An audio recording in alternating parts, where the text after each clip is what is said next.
What's up guys, welcome back to InvestingPH.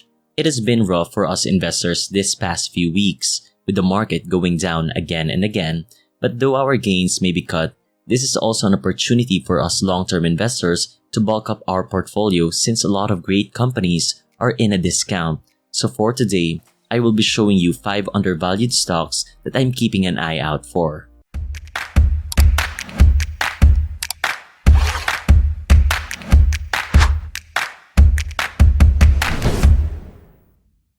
Once again, before we begin, I would appreciate it if you support the channel by clicking the like button. And if you want to learn more about finance and investing, then do click the subscribe button as well. For our first stock, it's Ayala Corporation. For Filipinos, the Ayala name is widely known. But if you aren't yet familiar with what are the businesses this holding company holds, well, Ayala has a diverse portfolio, from real estate, which is Ayala Land, bank through their BPI holding, telecommunications through Globe, energy through ASEN, and other businesses such as AC Health, logistics, etc. Going through a summary of their financials, AC's revenue had been consistently growing ever since 2012, but like most companies, though they have a diversified portfolio, they weren't spared by the pandemic, cutting their revenue. Though in 2021, they've already had a positive growth, but they are still quite far from their pre-pandemic numbers. Still, their 10-year compounded growth average stands at 7.75%. For their net profits, quite the same story, but a bigger drop. Remember, Ayala Corp's biggest holdings are real estate and banks, wherein 4 banks set aside a large loan loss provision during the pandemic years, which massively cut their profits. This can be seen in Ayala's case as well. In 2020, their net income dropped to 51%, though on the brighter side, in 2021, they've already managed to recover quite well. With this, their 10 years compounded growth is at 10.14%, still a good number considering their profits were cut in half in 2020. For how well they are producing net profits from their revenue, their net profit margin has improved quite well from 8 to 9% in 2012 to 2013, and now they average between 11 to 13%. For their book value per share, now for those who aren't familiar with book value, it's just total equity divided by the total number of shares. So it's the same as looking at their total equity, only on a per share basis. So we can see for AC, there are some fluctuations in growth, but in a 10-year horizon, they've been growing at a compounded average of 5%. Not that big, but remember, this is already a large company here in our country, so this isn't surprising. As to how well they are handling their debt, for their short-term debt, they have a current ratio of 1.85, meaning they have 1.85 pesos of current assets for every 1 peso of current liabilities.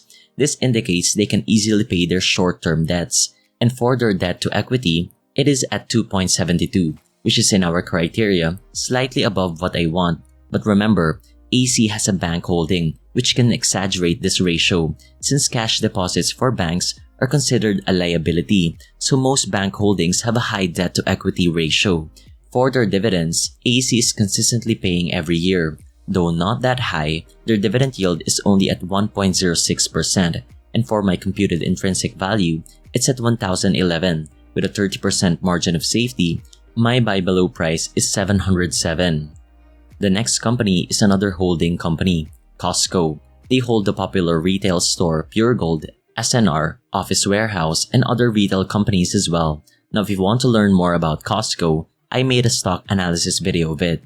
For their financials, their revenue had been growing consistently for the past 9 years. The only time they had a negative growth is in their latest 12 months, but this can still change once they update their complete 2021 financials. Their compounded growth rate is at 15.24%, and for their net income, same story, although in 2019, they had a one-time massive growth.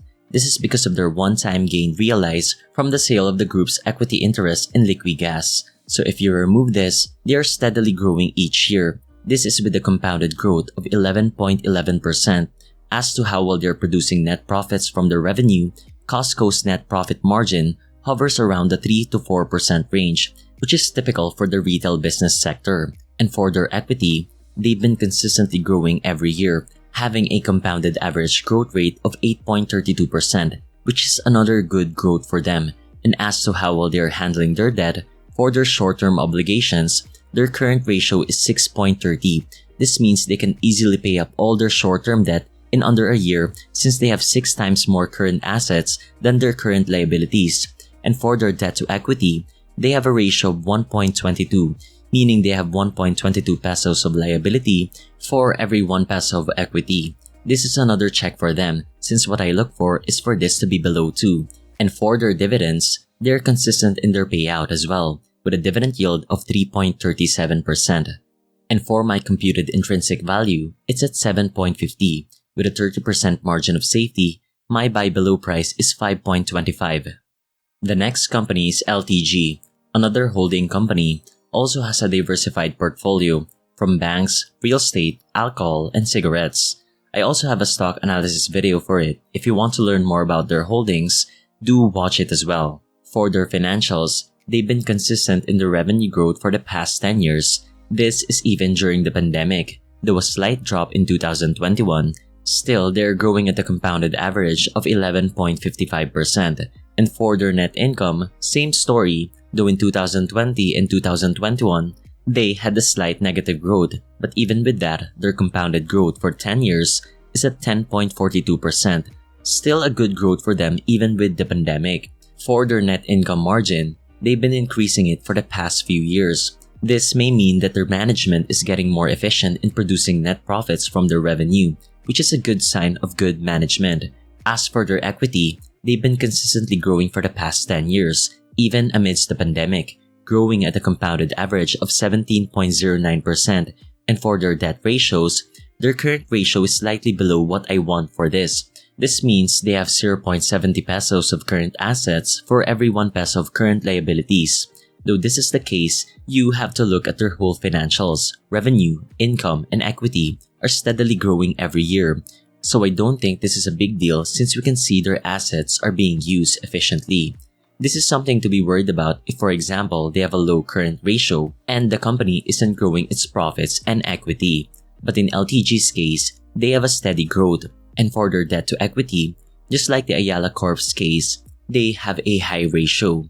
LTG holds a bank company which is PNB, which exaggerates their liabilities. So always be careful in looking at ratios. You have to know their businesses first. And for their dividends, LTG had been consistent in their payout as well. Their dividend yield stands at 13.01%, which is really high. Their yield is also like this since although their price had been dropping ever since last year, they've maintained their dividend payout and even increased it. For my computed intrinsic value, it's at 18.96. With a 30% margin of safety, my buy below price is 13.27. Fourth company for today is another holding company, MPI. They hold as well a diversified set of businesses like toll roads, power which is through Meralco, water through Maynilad, and other businesses like healthcare, light rail system, etc. Now, if you want to know more about their businesses, I also have a stock analysis video for it. There's a link below. For their financials pre-pandemic, they have been consistently growing their revenue, but like most companies, they were badly beaten up by the pandemic. And this is also due to the nature of their businesses, like for toll roads and their light rail business, which weren't used that much during the lockdown. Same for their power holding. Electricity consumption went down since most business establishments weren't running because of the work-at-home setup. This led to a massive drop in revenue. This can be seen as well in their net income, which cut their earnings by a massive 80%, though they've somewhat recovered in 2021 with a 113% growth, but they are still far away from their pre-pandemic numbers. Though that's the case, their 10-year compounded average for their revenue and net income is still positive, growing at 4.59% and 4.71%. As to how well they are producing net profits from their revenue, for the past 10 years, they've been consistent in the 22 to 25% range, except for 2020. And for 2019, this is just like the case of Costco a while ago, where they had a one-time interest which led to a massive increase in their net income. For their equity, even though their profits were battered, they've continued growing even amidst the pandemic. With that, they have a 10 years compounded growth rate of 8.75%. And as to how well they are handling their debt, for their current ratio, it is at 1.24, so very well within what I look for in a company which is above 1. This means they can cover all their short-term obligations due within 1 year, and for their debt-to-equity ratio, they have 2.02 pesos of debt for every 1 peso of equity, so slightly falling in the criteria of proceed with caution. So is this a big deal? Well, this is quite understandable for the pandemic years, and if you look at the nature of their businesses, most of them are essential and have a very good moat. Imagine toll business, light rail, power, water, hospitals, and logistics. It's something the majority of people use every day. This in turn gives them a good amount of cash flow, though the only time this was put to the test was during the pandemic when everything was at a standstill. For their dividends, they've been consistent as well in their payout every year, and their dividend yield stands at 2.95%. And for my computed intrinsic value, it's at 6.42. With a 30% margin of safety, my buy below price is 4.50. And the last company for today is Security Bank. Now their price had dropped significantly over the past few weeks. If you watch some of my 5 undervalued stocks videos, I evaluate a bank company's financials differently. The first thing I look at for banks is their net interest income and non-interest income. This gives us a clue where the bank gets most of its profits. Mostly banks get the majority of their profits from their net interest income. This is from loans, mortgages, and investment securities. Their non-interest income includes deposit fees, inactivity fees, check and deposit slip fees, etc. The importance of this, especially right now when the technology of online transactions and ATMs has boomed, this can provide more income sources for banks rather than relying solely on their interest income. Now if we add these two up, we get their revenue before provision. I'm showing the breakdown of this for us to understand why most bank companies had a huge cut in their revenue and net income. As you can see in 2020, although they had a huge growth pre-provisions, since during the pandemic, banks had to set aside a large loan loss provision. Now the reason for this is a lot may not be able to pay up debt, so banks have to set aside a larger provision to have an allowance for uncollected loans and loan payment.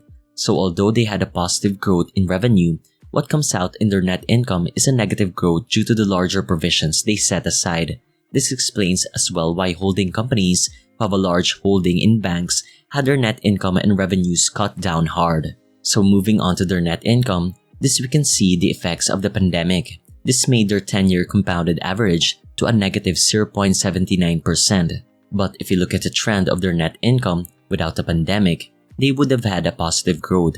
As to how well they're growing their equity, they've been consistently growing every year with a compounded growth rate of 10.69%. Another thing I look at is their loans to deposit ratio. This gives us a clue on the bank's liquidity by comparing a bank's total loans to its total deposits. Too high of a ratio for this may indicate the bank does not have enough liquidity to cover any unforeseen fund requirements, and too low may mean the bank isn't efficiently earning as much as it could. So for Security Bank, they're only a tiny bit high from the typical 80 to 90%, which is still acceptable. Next, I also look at their price to book ratio. For me, this is a much better price ratio to look at for financial companies compared to the PE ratio. So for Security Bank, they have a very low price to book ratio, which is only 0.57. This means we are buying their equity or book value at a huge discount. And for their dividends, they are also consistent in their payout. Their dividend yield stands at 3.21%. And for my computed intrinsic value, it is 141.67. With a 30% margin of safety, I have a buy below price of 99.17. With that, this ends this video for today. I hope you found this video useful, and if you did and still haven't clicked the like button, then now is the time to do so. And if you still aren't subscribed, might as well hit the subscribe button as well. So thank you and see you in the next video.